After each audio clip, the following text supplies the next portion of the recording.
Open marketing, എല്ലാം open marketing ആണ്. ഈ ഓപ്പൺ മാർക്കറ്റിങ്ങിനോട് നമുക്ക് വരുന്ന കാര്യം നമുക്കറിയാം. നമ്മുടെ മൂല്യങ്ങൾ തകർച്ചയായി പോകും, മൂല്യങ്ങൾ നശിച്ചു പോകുന്നു. മൂല്യങ്ങൾ നശിക്കുമ്പോൾ ഓപ്പൺ മാർക്കറ്റിംഗ് വേണമെന്ന് പറയാൻ പറ്റില്ല.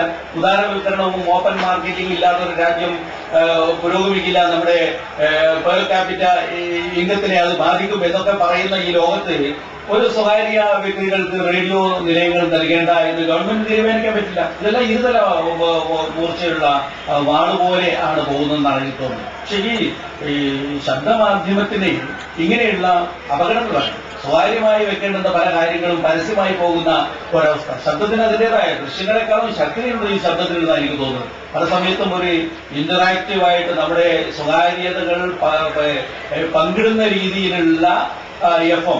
കോട്ടയത്ത് ഇതൊന്നും ഇല്ലാത്തതുകൊണ്ട് കോട്ടയക്കാർക്ക് അധികം അറിയില്ല, എനിക്കറിഞ്ഞൂടാ. നമ്മുടെ പ്രധാനപ്പെട്ട മെട്രോ പട്ടണങ്ങളിൽ 300 റേഡിയോ നിലയങ്ങളാണ് സ്വകാര്യ വ്യക്തികൾക്ക് നമ്മുടെ ഗവൺമെന്റ് കൊടുത്തിട്ടുണ്ട്. ഇത് ഒരു നല്ല കാര്യമായിട്ട് നമുക്ക് പ്രത്യേകിച്ച് തോന്നുന്നുണ്ടെങ്കിലും ഇതൊരു വെല്ലുവിളി ഇനി ഭാവിയിൽ നേരിടാൻ സാധ്യത.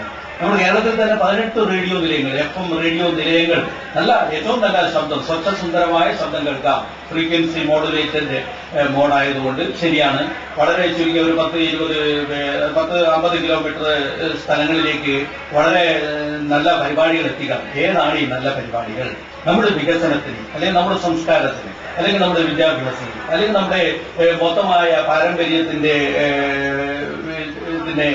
കൂടുതൽ പരിപുഷ്ടമാക്കാൻ എല്ലാം പറ്റുന്ന പരിപാടികളാണോ രാവിലെ 5 മണി മുതൽ രാത്രി 10 മണി വരെ കേൾക്കുന്നത് എന്നുള്ളത് എഫ്എം റേഡിയോ കേട്ടു കേൾക്കുന്നവരാണ് അറിയാം.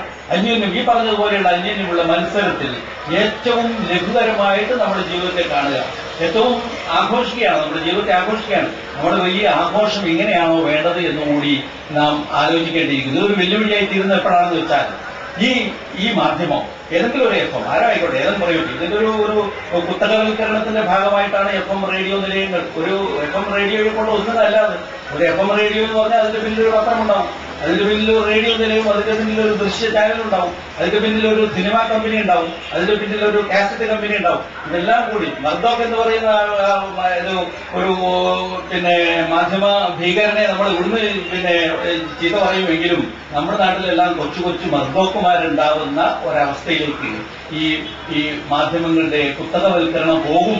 ആ കുത്തകവൽക്കരണം കൊണ്ട് നമുക്ക് പ്രത്യക്ഷത്തിൽ ഒരു അപകടം വരാനില്ലെങ്കിലും നമ്മുടെ ഭാവി തലമുറയ്ക്ക്, നമ്മുടെ യുവജനങ്ങൾക്ക് ജീവിതം ഇത്രയേ ഉള്ളൂ എന്നുള്ള ഒരു ധാരണ പുലർത്താൻ ഈ മാധ്യമത്തിന്റെ കയറൂരി വിടൽ സംഭവിക്കുമോ എന്നുള്ള ഒരു സംശയമുണ്ട്. അങ്ങനെയുള്ള ഒരു വിപുലത നമ്മുടെ മനസ്സിൽ മാധ്യമങ്ങളുടെ ഈ പകർച്ചയുടെ സമയത്ത്, ഈ ട്രാൻസിഷൻ പീരീഡിൽ ജീവിക്കുന്ന ഒരാളെന്ന നിലയിൽ എനിക്ക് തോന്നുന്നു. ഇത്രയും കാര്യങ്ങൾ നിങ്ങളുമായിട്ട് പങ്കുവെച്ചുകൊണ്ട് ഞാൻ എന്റെ ഹ്രസ്വ പ്രഭാഷണം അവസാനിപ്പിക്കുകയാണ്. ഇതിന് അവസരം തന്ന ഇതിന്റെ ഭാരവാഹികളോട് നന്ദി പറഞ്ഞുകൊണ്ട് ഞാൻ നിർത്തട്ടെ. നന്ദി, നമസ്കാരം. Shri Sergi Antony, executive editor, Deepika.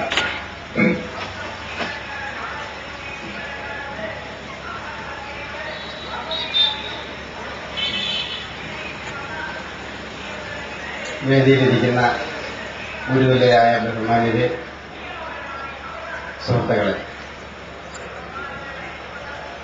സദസ്സിലെ ഭൂരിഭാഗവും പത്രപ്രവർത്തക വിദ്യാർത്ഥികളാണെന്നാണ് ഞാൻ മനസ്സിലാക്കുന്നത്. അതുകൊണ്ട് തന്നെ നിങ്ങൾ ഒരുപാട് കേട്ടിട്ടുള്ള കാര്യങ്ങളാണോ ഞാനിവിടെ ആവർത്തിക്കാൻ പോകുന്നൊരു സംശയമുണ്ട്. കാരണം പഴയ പട്ടാളക്കാരുടെ കാര്യം പറഞ്ഞവരാണ്, പത്രക്കാരുടെ കാര്യമൊന്നും പലരും പറയാറില്ല. കാരണം നിങ്ങൾ നിരന്തരമായിട്ട് അവരുടെ ക്ലാസ്സുകൾ കേൾക്കുന്നതുകൊണ്ട് ചിലപ്പോൾ ഒരുപക്ഷെ ഞാൻ പറഞ്ഞതിൻ്റെ അർത്ഥം മനസ്സിലാക്കിയിട്ടുണ്ടാവും. വീരകഥകളും വീരവാദങ്ങളും ഒക്കെ ധാരാളം കേട്ടിട്ടുണ്ടാവും.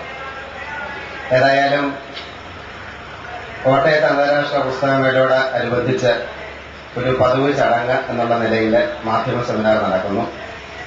ഏതായാലും കോട്ടയത്ത് 1-2 മാധ്യമ പഠന കേന്ദ്രങ്ങളുള്ളതുകൊണ്ട് കസേരകൾ കുറേയെങ്കിലും നിറഞ്ഞിരിക്കുന്നു. അതിൽ വളരെ സന്തോഷം.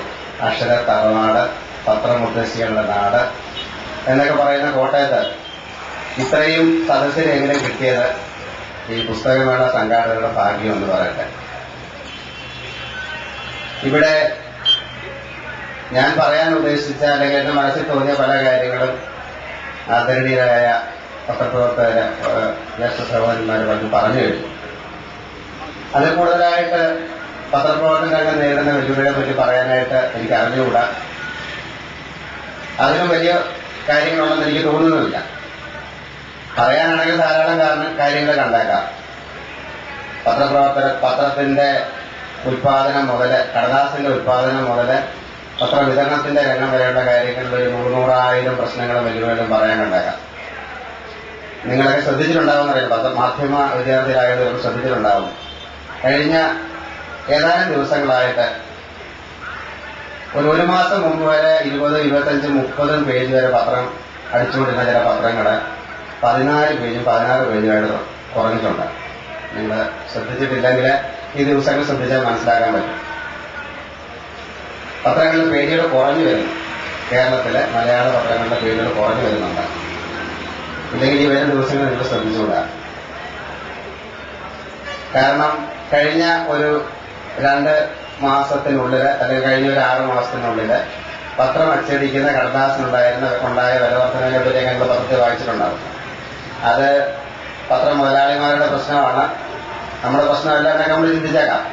അതുകൊണ്ട് നിൽക്കട്ടെ, അതേപ്പറ്റി കൂടുതൽ വിശദീകരിക്കാനായിട്ട് ഞാൻ ആഗ്രഹിക്കുന്നില്ല.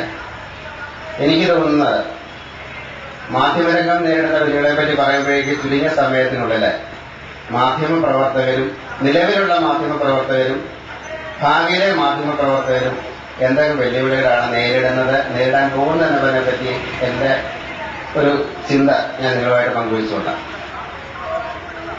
ഞാനൊരു 10-20 വർഷം മുമ്പ് പത്രപ്രവർത്തന മേഖലയിലെ വളരെ സീനിയറായിട്ടുള്ള ഒരു ജനറേഷനുമായിട്ട് വളരെ അടുത്ത് ബന്ധപ്പെടാനായിട്ട് എനിക്ക് സാധിച്ചിട്ടുണ്ട്.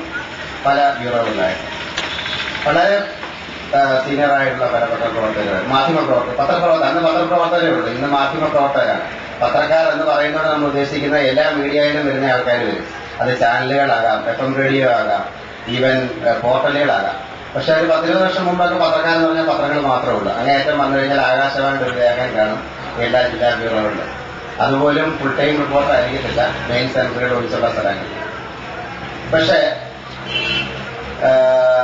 മൂല്യങ്ങളോടും സത്യത്തോടും നീതിയോടും ഉള്ള പ്രതിബദ്ധത അന്ന് ഒരു നവാഗത പത്രപ്രവർത്തനായിരുന്ന എനിക്ക് തീർച്ചയായിട്ടും ലഭിച്ചിട്ടുള്ള ആ ഒരു ജനറേഷനിൽ നിന്നാണെന്നാണ് എൻ്റെ ഒരു വിശ്വാസം.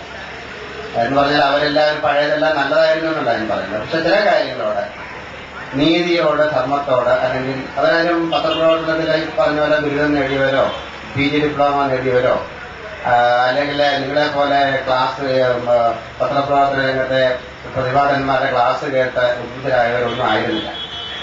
പക്ഷെ നാട്ടിൽ നടക്കുന്ന കാര്യങ്ങളോട്, പത്രപ്രവർത്തനത്തിന്റെ ധർമ്മത്തോട്, മനസാക്ഷിക്കനുസരിച്ച് ഉറച്ച ധർമ്മബോധത്തോടുകൂടി പ്രതികരിക്കുവാനായിട്ടും അത് തങ്ങൾ പ്രതിനിധാനം ചെയ്യുന്ന മാധ്യമങ്ങളിൽ പകർത്തുവാനായിട്ട് അവർക്ക് സാധിച്ചിരുന്നു എന്നാണ് ഞാൻ കുറച്ച് വിശ്വസിക്കുന്നത്. അപവാദങ്ങളില്ലെന്നുള്ളതല്ല. ബഹുമാനപ്പെട്ട പ്രസ് അക്കാദമി ചെയർമാൻ ഇവിടെ നമ്മളോട് പറയുകയുണ്ടായി പക്ഷപാതിത്വപരമായ പത്രപ്രവർത്തനത്തെ പറ്റിയിട്ട്. പക്ഷപാതിത്വം എന്ന് പറയുമ്പോഴേക്കും അതിനകത്ത് തങ്ങൾ ഏത് പക്ഷത്തോട് ചേർന്ന് നിൽക്കുന്നു. അദ്ദേഹം പറഞ്ഞു ക്രിസ്ത്യന്മാരുടെ പക്ഷത്തോട് ചേർന്ന് നിൽക്കുന്നതിന്റെ അവിടെ അപ്പം ഇരുപക്ഷങ്ങളില്ല, അവരൊറ്റ പക്ഷമേ ഉള്ളൂ. പക്ഷെ അങ്ങനെയുള്ള പക്ഷപാതിത്വപരമായ പത്രപ്രവർത്തനം നടത്തുന്നവർക്ക് പോലും ആ തങ്ങളുടെ ധർമ്മത്തോട് നീതി പുലർത്താൻ സാധിക്കുന്ന നിരവധി ഉദാഹരണങ്ങൾ വേണമെങ്കിൽ എനിക്ക് എടുത്തു പറയാനായിട്ട് സാധിക്കും. ഞാൻ അവിടെ വിശദീകരിക്കുന്നില്ല. പക്ഷേ പക്ഷപാതിത്വപരമായ അല്ലെങ്കിൽ താൻ വിശ്വസിക്കുന്ന, താൻ പ്രതിനിധാനം ചെയ്യുന്ന ആശയത്തോട് അനുബന്ധമായിട്ടുള്ള ഒരു പത്രപ്രവർത്തന ശൈലി സ്വീകരിക്കുമ്പോഴും ഈ പക്ഷപാതിത്വത്തെ പകപോക്കലാക്കി മാറ്റുന്ന ആധുനിക പത്രപ്രവർത്തനമാണ് ഏറ്റവും അപകടകരം എന്നാണ് എനിക്ക് തോന്നുന്നത്. പക്ഷപാതിത്വം